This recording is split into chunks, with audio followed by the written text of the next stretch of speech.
Got these cash. Yeah, W. Mọi ai thay đổi và mọi đâu có về kỹ đang cũng thế. Yo, yo, not yo, yo, that bitch is the news. Hey, hinusgahan ka na bago ka pa nila tunay na makilala.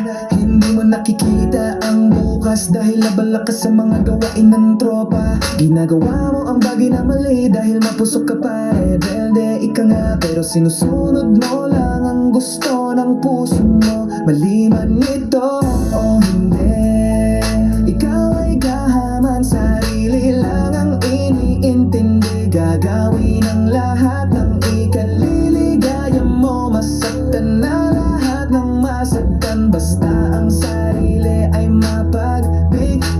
Hindi kami masamang tao, kami ang tinatawag na deka. At riskilios din pakalat-kalat sa kalsada. Di alam saan patungo pero kahit kailanman hindi naghangad ng masama sa kapwa. Sila Francis, Alan, Atan, June, Eddie, Jing, Tonton, Monchang, Nunoy, Leo, Imbang, Louie, Alex. Lahat kami ay miyembro ng Tauga Mafitenement Chapter.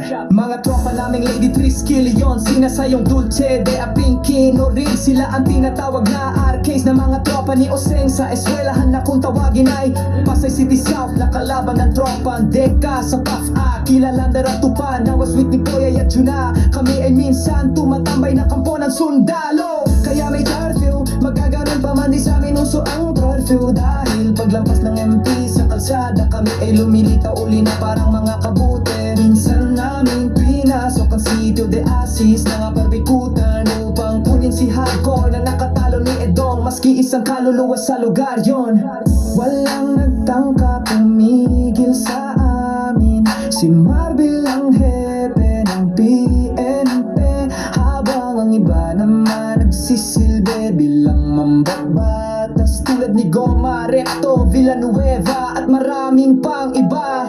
Saludo kami sa mga ama ng kapatiran, sina Confessor Ordinario, Pablo, Vinida ng Tauga Mafi. Pagsilang buhay at kamatayan, paikot-ikot lang 56 na poste, iyong madadaanan sa daan patungong diliman. Mabuhay at hayaang mabuhay dahil kami ay ang tinatawag na Triskelions.